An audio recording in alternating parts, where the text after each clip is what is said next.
Halo guys, kembali lagi di Project Barokah di channel inspiratif untuk Anda semua.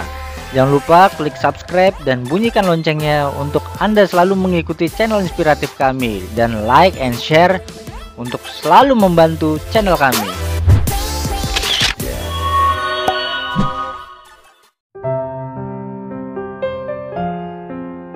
Jadi awal mulanya SMP Darul Hikam ini, awal mulanya sekali bukanlah sebuah formal ya. Asalnya ini adalah yayasan yatim piatu.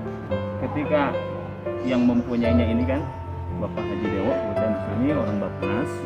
Beliau ini punya nazar ingin membuat satu yayasan yatim.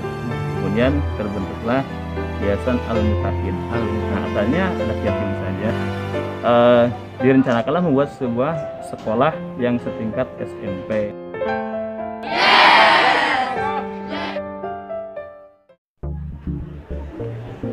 Assalamualaikum warahmatullahi wabarakatuh. Halo Sobat Barokah, ketemu lagi dengan kami dari Project Barokah. Hari ini kami akan mengeksekusi para santri yang berada di Darul SMP IT Darul Hikam yang tepatnya beralamat di Komplek Bappenas, daerah Depok. Untuk keseruannya, mari kita ikutin kelanjutannya. Yuk.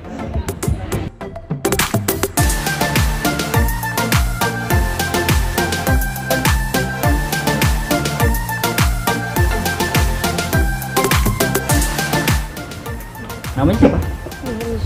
Siapa? Mahraj Fauzi. Ya. Kelas berapa sih? Kelas 7. Kelas 7. Berapa lama sih? Udah 2 bulan. Oh, 2 bulan. Baru masuk ya, lagi. baru masuk ya.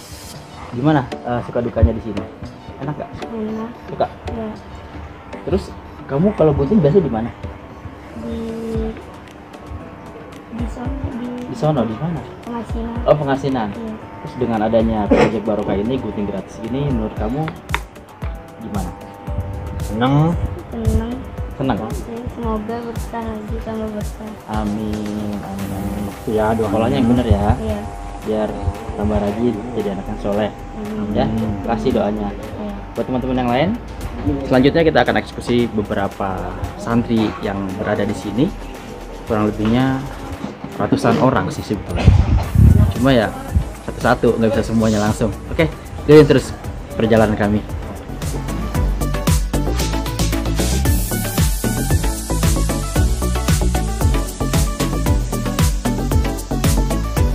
Kentang. Oke ya. Nanti disiram dulu rambutnya biar enggak itu. Nah, itu dia. Project Barokah potong gratis, mantap. Tangan keluarin, mantap. Ya, bilang kenalan dulu. Namamu siapa tuh? Bilang. Nanti begitu bukannya. Nama saya Satria Ramadan dari kelas 8, Umur. umur 14 tahun. Ah. Kaya anak isa pa kay. Anak isa pa kay. Nangkono kay. Nih, ini siapa nih? Bapaknya siapa nih? Ini dia, bapakmu. Tenang om, tenang om, rapi om. Wah, keganggu dia wawancaranya nih.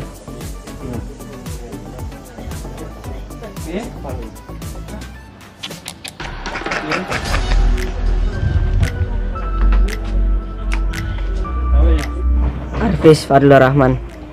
Suaranya berat nih, kalau nyanyi enak nih. Iya, kayak cakrakan. Iya. Cakaran aku carukan nih. Kelas berapa nih? Kelas 8. 8. 8 itu berarti kelas berapa? Kelas 8 itu kelas 2 ya? Iya. 2 SMP ya? 2 SMP. 2 SMP. Tinggal di mana nih asli? Gunung Sari. Gunung Sari. Jakarta Pusat ya? Ya, Senen. Senen ya? Senen. Gunung Sari. Jauh juga. Udah berapa lama di sini? Udah tahun. Udah tahun. Orang tua gimana? Suka nengok itu? Suka. Berapa lama sekali? Tahun nih? Atau sebulan? Sebulan sekali. Banyak temennya di sini ya, betah ya. Iya. Enak ya. Kan nggak pengen pulang. Lupa ya. Enggak. Kebanyakan temennya. Pengen pulang mulu ya. Udah gede mau jadi apa deh? Mau jadi tukang cukur? Enggak. Oh, kenapa jadi tukang cukur? Asik Tuh loh. kayak koknya tuh enak sama yang di tinggal. Ya habis itu mau ngapain deh? Ngaji? Iya. Udah sampai mana ngajinya? Apa? Oh, sampai Injil sih, sampai masuk. Dia tahu masuk orangnya dia ya.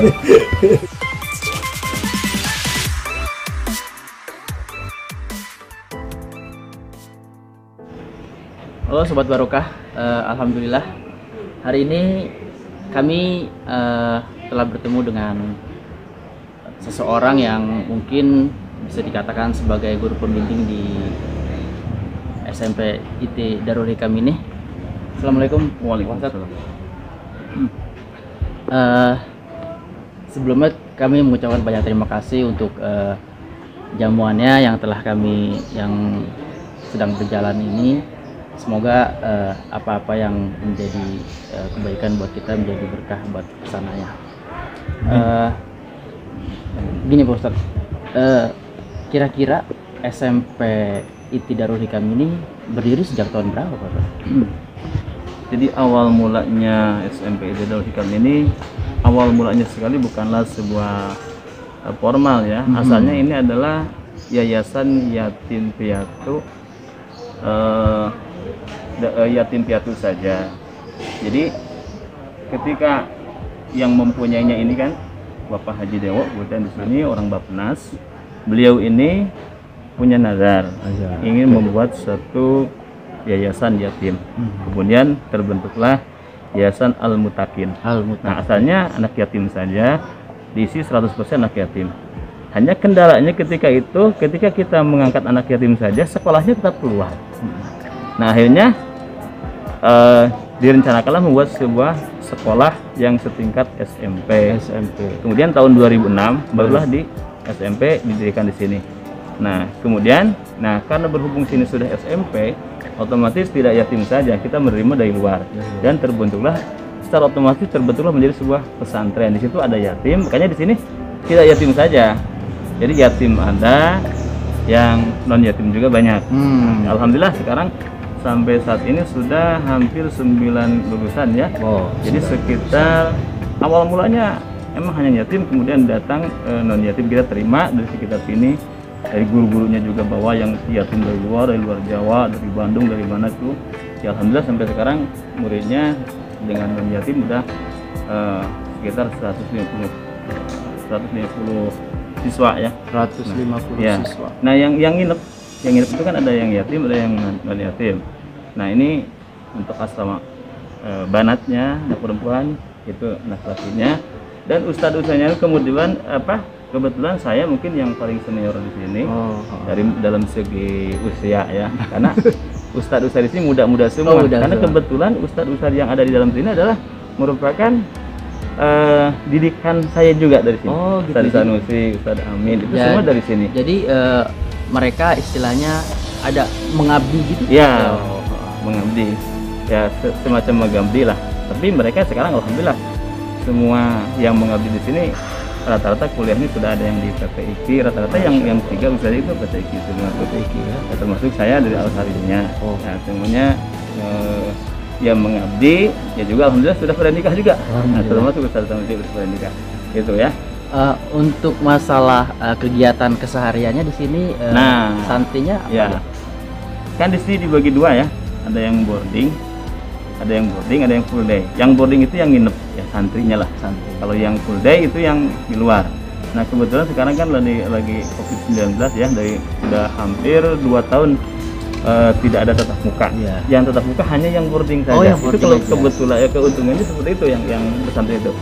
Kalau untuk kegiatan yang santri atau yang boarding itu bisa dikatakan penuh lah. Contoh ya, dari jam 3:30 saya udah bangunkan mereka. 3:30 pagi?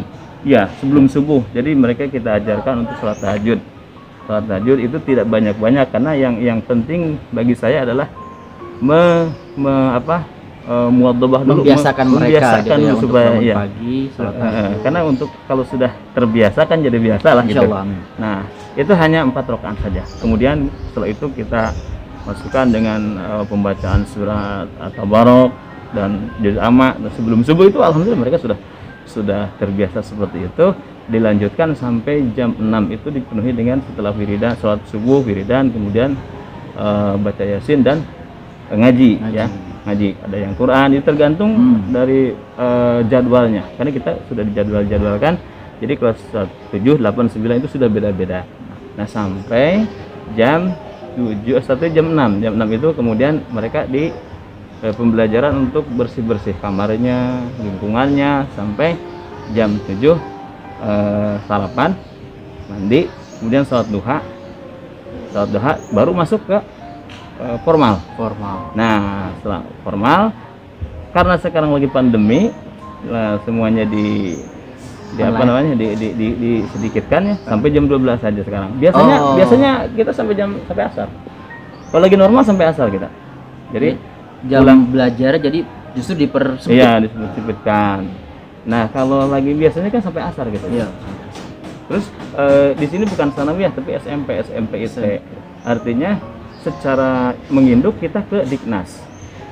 Nah, bukan ke depan, tapi kita ke Diknas, tetapi masalah pembelajaran kita mengacu ke depan juga. Artinya gini, di sini 40%-nya agama. Jadi agamanya kalau di Diknas biasanya kan hanya mungkin 10% ya, hanya ada PAI saja. Nah, kalau di sini PAI itu macam-macam. PAI ada, saya bahasa Arab, terus ada Al-Qur'annya, tahsinnya, itu diperbanyak seperti itunya. Jadi muatan lokalnya yang berbasis keagamaan itu lebih banyak. Nah, jadi alhamdulillah gitu, kita lebih banyak, lebih seimbang antara duniawi dan ukhrawinya dalam segi kependidikannya seperti itu. Nah, seperti itulah. Jadi awal mulanya ini adalah bukan sebuah pesantren, tapi asalnya dari sebuah yayasan dari Bapak Haji Dewa Broto, yang waktu itu beliau itu bernazar untuk mempunyai sebuah yayasan yatim, dan alhamdulillah sekarang berkembang sudah seperti ini. Sudah sekitar ya 2000, saya masuk ke sini 2008 itu dari 2006 lah. Nah, seperti itu singkatnya dari Pesantren Darul Hikam. Untuk kegiatan-kegiatan yang ekstrakurikulernya banyak. Contoh ada marawisnya ada, terus taekwondonya juga ada. Taekwondo ya, jadi olahraga taekwondo. Taekwondo itu kalau hari Ahad pagi dengan hari Kamis tuh. Kemudian ada juga marawisnya, kemudian ada kaligrafinya. Itu kita ambil guru-guru dari luar semuanya. Terus ada muhadharahnya, belajar ininya. Istilahnya ya kalau di dalam ya lebih penuh alhamdulillah gitu. Sebagaimana layaknya pesantren-pesantren yang lain. Hanya bedanya kalau di pesantren yang lain mungkin muridnya kebanyakan yang boarding saja. Jadi jarang ada, biasanya pesantren itu tidak menerima yang full day, tapi kalau kita menerima.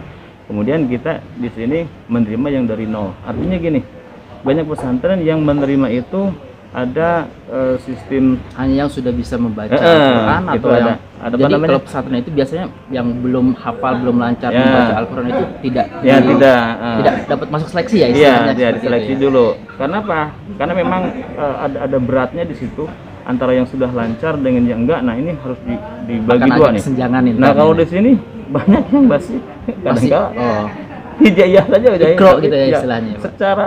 Secara keuntungan pembelajaran mungkin kita rada diribetkan, tapi secara ibadah mah itu di situ nilai ibadahnya lebih tinggi, karena kita belum apa-apa ngajarin Iqra yang anak usia yang SMP. basic sekali ya istilahnya untuk membaca itu. Al-Quran, jadi pasti aba, tasa dan lain-lainnya. Tapi ya alhamdulillahnya dari segi kebetahan anak-anak itu kalau kita nerima ibaratnya tahun ini 30 orang.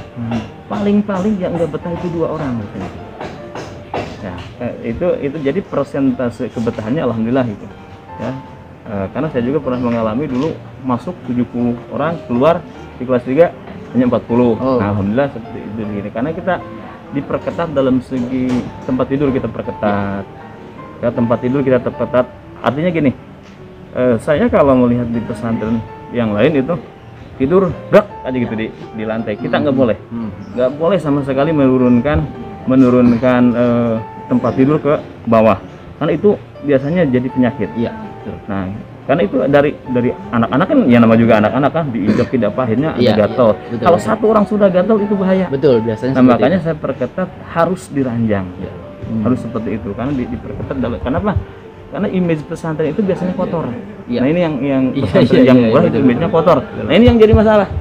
Kenapa? Karena untuk bersih itu kan harus ada tenaga kerja khusus yang dia dibayar tidak sedikit juga ya. Untuk pesantren kita seperti ini yang masih kecil, terus aja berat gitu untuk membayar subsidi silang. Karena kalau 30 orangnya semua yatim, kita juga belum ada donatur tetap kita. Terus aja. Jadi kita mengandalkan subsidi silang, tapi alhamdulillah selama ini gurunya kita selalu tepat waktu bayar itunya, walaupun di sini ada yatimnya. Ya, kita ngambil keberkahan dari yatim, tapi juga untuk bayar guru-guru juga dari bayaran anak-anak yang bayar. Nah, terus masalah pembayaran per bulannya di sini alhamdulillah tidak dibandingkan dengan pesantren lain, termasuk yang murah lah gitu. Nggak terlalu mahal juga ya.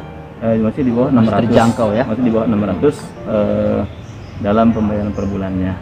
Nah, untuk yang mau masuk ke sini itu kita kuota bukan karena kemampuan, tapi kita kuota berdasarkan tempat tidur. Oke. Ya, jadi kalau tempat tidurnya kita yang kosong, contoh gini, tahun ini ada yang keluar 30 orang. Nah, otomatis kita harus menerima 30 lagi. 30 orang, ya. Nah, tapi alhamdulillah dari itu sebelum ini itu udah rata-rata udah penuh. Iya. Bahkan kalau ada satu aja yang nggak betah ibaratnya, akan masuk lagi yang lain. Ada langsung ya. Ada langsung. Ini seperti itu.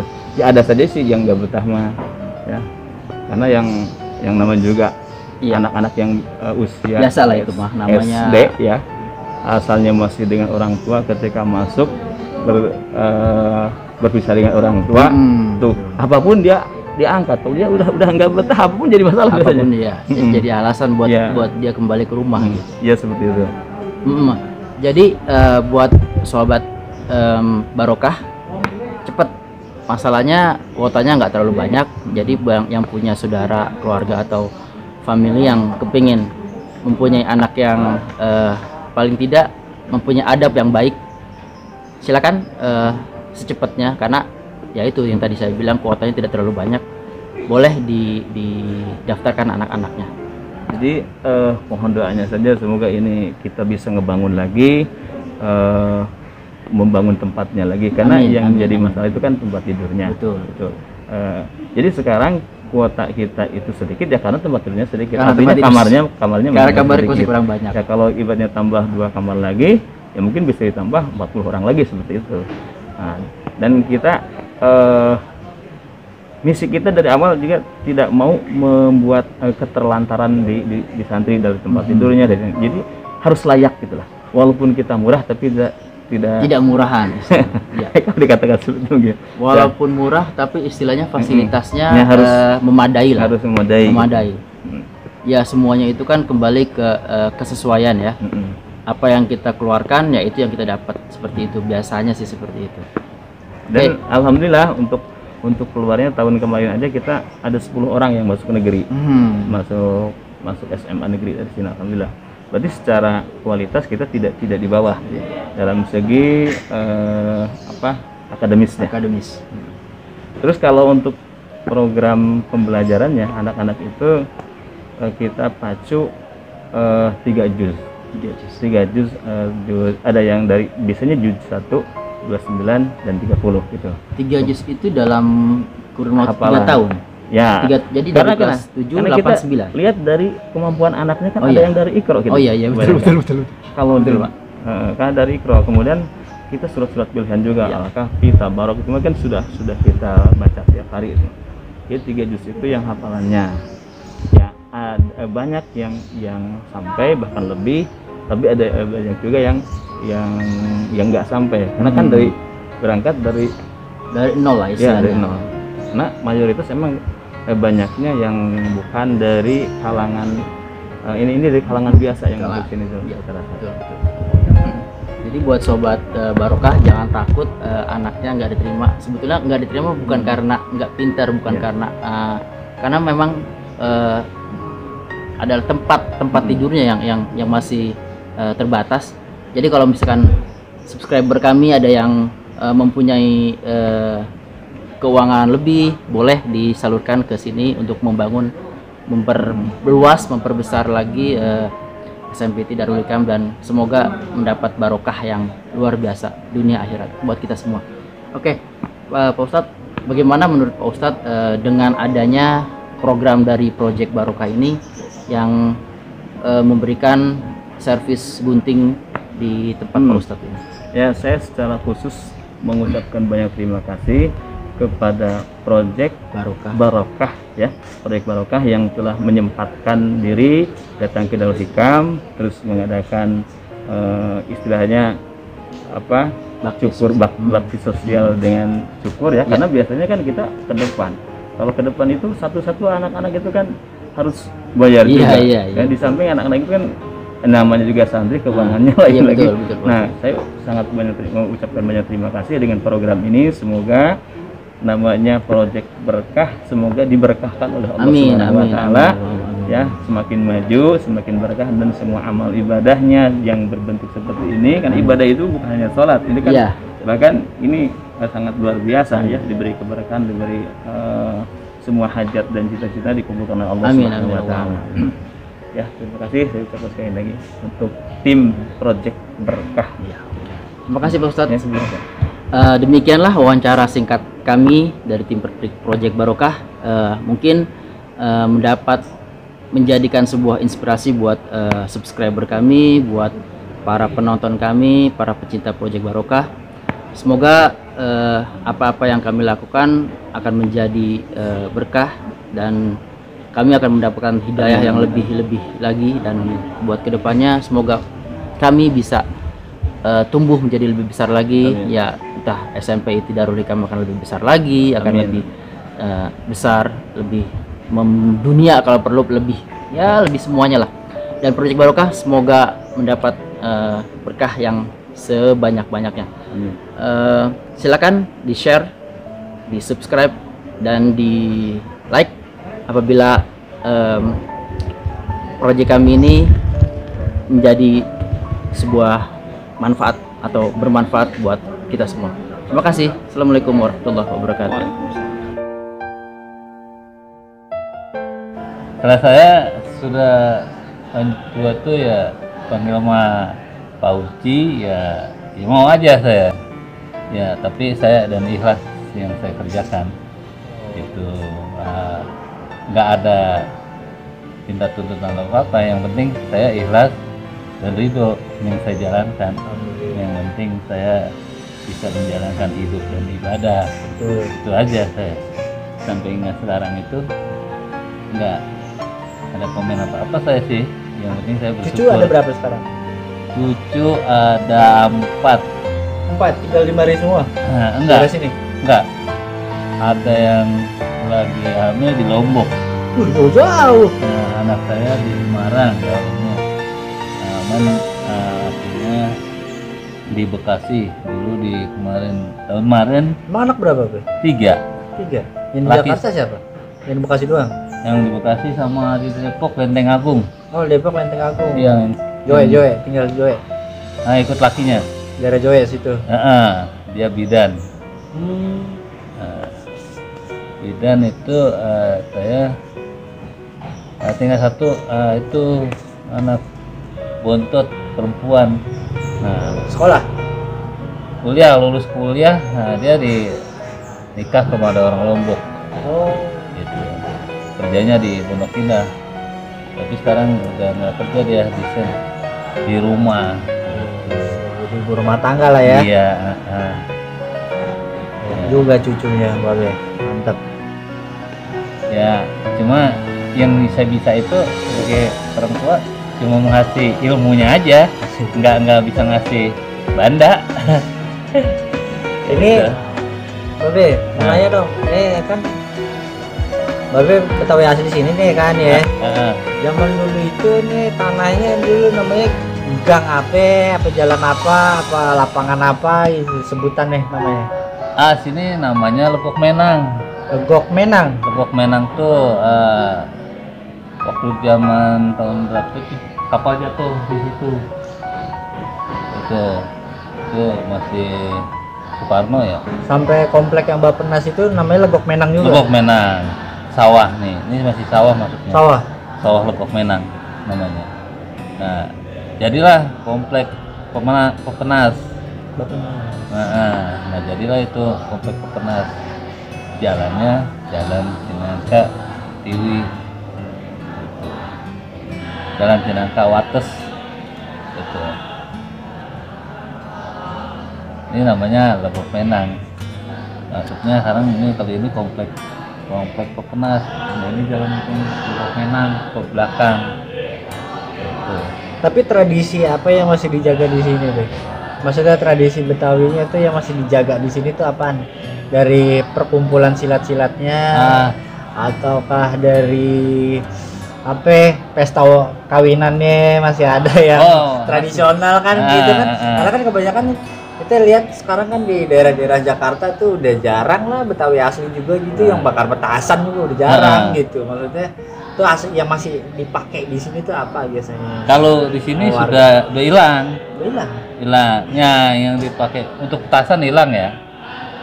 Ya, udah modelnya zaman sekarang itu udah model baru lagi, jadi nggak ada petasan. Pakai rudal. Nah, iya pakai rudal. Nah, itu pasti. Sekarang pakainya sistemnya ini menahan uang. Gitu. Yang kalau di sana masih Betawi, masih kental, masih diadakan dibikin rumah Betawi. Masih ada. Masuk Cinangka sana. Ada lenong ya, masih ada lenong. Ada Kampung Bulak. Gitu. Silatnya juga masih ada. Nah, silatnya masih ada. Nah, kalau di sini cuma saya kan karate. Oh, karate. Nah, itu. Aku kembangin kalau di sini taekwondo. Sekarang yang diperkembangkan taekwondo. Saya terkenalnya tuh engkong panggilnya. Ya, jadi dari Kuno Karen kemanapun, jadi panggilnya carinya Kong Jini gitu. Kong Jini? Iya, Kong Jini. Karena bisa manggil gitu saya juga nggak tahu, dasarnya saya ngobatin orang sih dasar tadi yang marah. Iya. Jadi tiba-tiba ada yang manggil Kong Jini. Itu saya kan kerja itu juga kadang-kadang suka pergi kalau malamnya di telepon pengobatan. Ngobatin apa aja tuh? Nah, yang saya alamin sekarang nih, yang saya obatin itu sakit dari luar, contohnya kena jin, santet gitu. Gitu. Sakit kotor gitu. Nah, terus stroke gitu. Membangkitkan dan pikiran orang supaya jangan stres gitu. Itu biasanya lewat doa sama herbal biasa. Gitu. Jadi melihat rumahnya di sono, rumah sini gitu. Ya masih banyak job dong sekarang nih. Alhamdulillah. Kalau untuk izin Allah. Iya, Bang. Hanya di sini nggak nuntut diri itu, karena kan saya emang nggak ada pendidikan masalahnya. Iya. Memang kalau untuk kerjaan kan untuk keahlian tangan, untuk keuledan itu. Iya. Itu. Oh, mau Ustaz? Mau cukur? Dong, ntar cukur. Lihat, bentar dikit lagi tuh udah mau habis. Bawah atas? Hah? Atas udah. Nggak mempan. Bawahnya nggak mempan. Nggak mempan. Kamu diceplak dong. Habis. Cukur habis. Kamu mau digimbal. Gimbal bawahnya. Serem dong kayak anak tepo. Ya, zaman sekarang itu udah bermacam-macam, harus penghidupan kita harus bisa mengimbangi gitu. Jalan hidup itu harus bisa mengimbangi ya, hawanya kan sekarang itu jiwa makin panas. Iya. Nah, kalau tidak bisa mengimbangi, ya terjadilah yang nggak diinginkan gitu. Emang ya begini aja lah kalau hidupan kong mah. Bisa bikin ini dong, gangsing. Gansing Iya, sama tapel. bisa. Bisa. Tapel. Iya, tapel. Heeh. Sama gangsing. Gansing. Nah, itu zaman dulu. Ya, bini saya bisa. Istri saya silat tuh. Heeh. Tapi nggak pernah ngamuk dia sama lakinya. Heeh. Iya, walaupun dia silat. Saya bebas aja soalnya. Kita patah tulang lah. Iya. Ngamuknya di atas aja.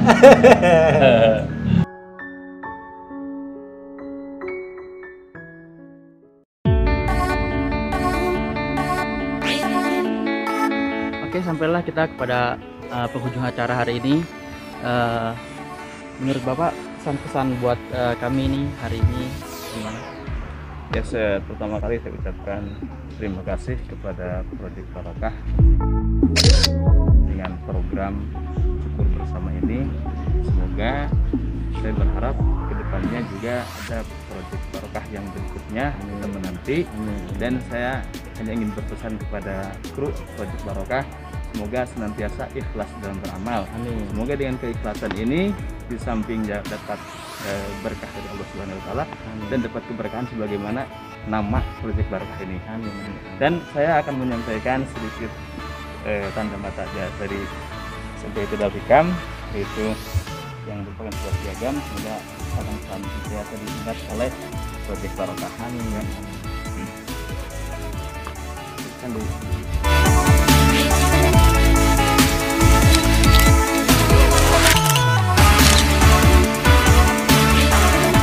Terima kasih atas piagam ini kami terima dengan lapang dada. Semoga juga Darul Hikam menjadi pesantren yang bisa mendunia.